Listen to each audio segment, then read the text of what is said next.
Okay, let's look first at Psalm 19 verse 7. King James Version says, "The law of the Lord is perfect, converting the soul. The testimony of the Lord is sure, making wise the simple." Reminds you of Galatians chapter 3 verse 24, which talks about the law being our schoolmaster to bring us to Christ. But look at the NIV. "The law of the Lord is perfect, reviving the soul." Not converting, just merely reviving the soul. Not the same thing. Okay, Psalm 68 verse 15. King James Version says, "The hill of God is as the hill of Bashan, and high hill as the hill of Bashan." Okay, let's look at the NIV. "The mountains of Bashan are majestic mountains, rugged are the mountains of Bashan." What about the hill of God? Why would they take out the hill of God? Seems kind of peculiar. Psalm 68 verse 17. King James Version says, "The chariots of God are 20,000, even thousands of angels. The Lord is among them, as in Sinai in the holy place." Alright, let's look at the more modern NIV. "The chariots of God are tens of thousands and thousands of thousands." What about thousands of angels? "The Lord has come from Sinai into his sanctuary." Why would they take out the thousands of angels? Is that a more modern, updated reading? Psalm 72 verse 5. "They shall fear thee as long as the sun and moon endure, throughout all generations." Okay? You aren't going to believe what the NIV has to say about this. "He will endure as long as the sun, as long as the moon, through all generations." Well, if you look up there in Peter, it talks about the sun and the moon passing away. Let's look at this. 2 Peter chapter 3 verse 10. "But the day of the Lord will come as a thief in the night, in the which the heavens shall pass away with a great noise, and the elements shall melt with fervent heat. The earth also and the works that are therein shall be burned up." So apparently, according to the NIV, they say that he will endure as long as the sun and the moon. So in other words, when the heavens pass away with a great noise, I guess that's the end of God, according to the NIV. You talk about blasphemy. Psalm 109 verse 6. Let's look at another one. "Set thou a wicked man over him, and let Satan stand at his right hand." Okay, what does the NIV have to say? Well, let's look. "Appoint an evil man to oppose him, let an accuser stand at his right hand." An accuser. Okay, well, that could be anybody. I know Satan is the accuser of the brethren. Yeah, I know that. But why would they take the name Satan out there and just say an accuser? Okay, Psalm 145 verse 17. "The Lord is righteous in all his ways and holy in all his works." Okay? Look at the NIV. "The Lord is righteous in all his ways and loving toward all he has made." So apparently God loves everybody. Doesn't matter if they're rejecting Jesus Christ. Oh no, God loves everybody, loving toward all he has made. That is a lie. That's not what the Bible teaches. Proverbs chapter 8 verse 36. Here we have the King James Version. "But he that sinneth against me wrongeth his own soul. All they that hate me love death."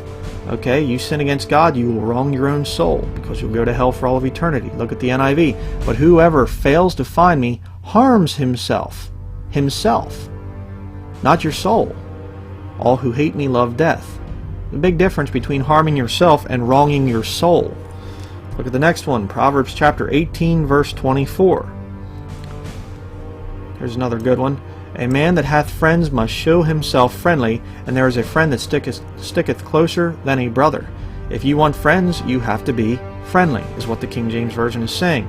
What's the NIV say? "A man of many companions may come to ruin." But there is a friend who sticks closer than a brother. Okay, so you shouldn't have very many friends according to the NIV. It might bring you to ruin. It's ridiculous. Look at the next one. Proverbs chapter 19 verse 18. Okay, "Chasten thy son while there is hope, and let not thy soul spare for his crying." Okay, you are to spank your children. What does the NIV say? "Discipline your son, for in that there is hope. Do not be a willing party to his death." Okay, so King James Version has crying, and the NIV says death.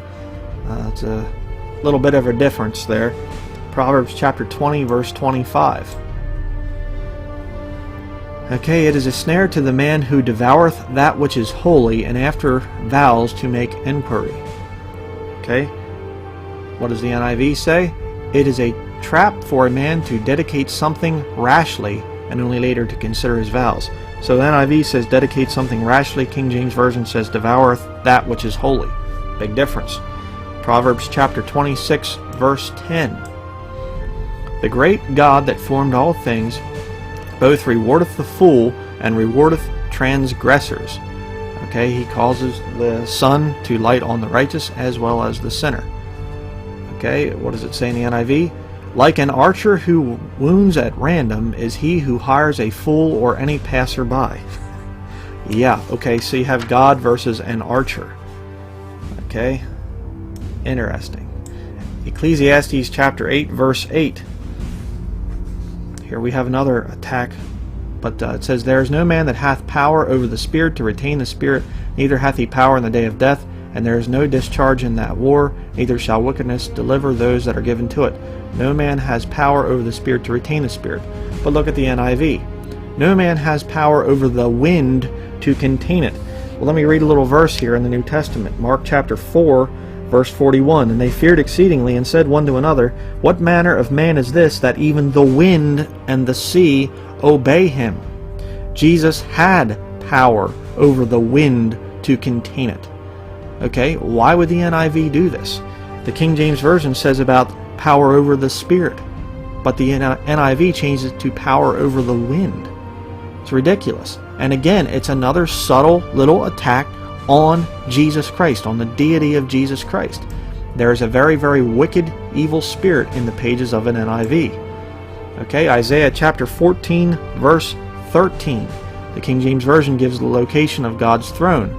For thou hast said in thine heart, I will ascend into heaven, I will exalt my throne above the stars of God, I will sit also upon the mount of the congregation in the sides of the north. You want to know where God's throne is at? It's in the north. Okay? Let's look at the NIV. You said in your heart, I will ascend to heaven, I will raise my throne above the stars of God, I will sit enthroned on the mount of assembly, on the utmost heights of the sacred mountain. So it's no longer the sides of the north. They take away the location of God's throne. Why? Find that also very interesting. Jeremiah chapter 3, verse 23. Truly in vain is salvation hoped for from the hills, and from the multitude of mountains. Truly in the Lord our God is the salvation of Israel.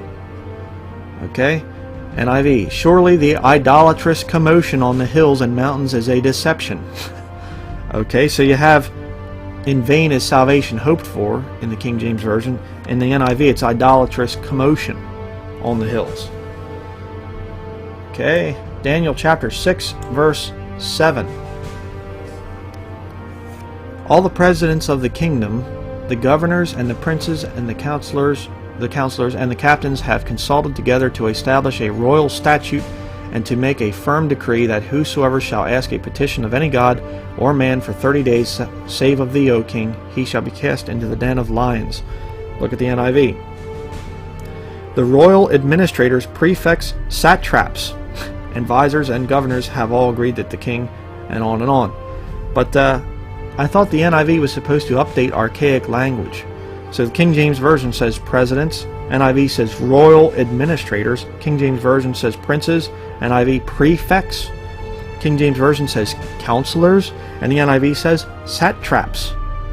You talk about archaic. The NIV is a lot more archaic than the King James Version. Counselor versus satrap. Right. Hosea chapter 11, verse 12. Ephraim compasseth me about with lies, and the house of Israel with deceit.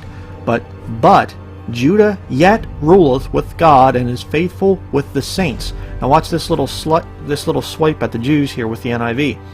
Ephraim has surrounded me with lies, the house of Israel with deceit, and Judah is unruly against God, even against the faithful Holy One. So the King James Version says that Judah yet ruleth with God.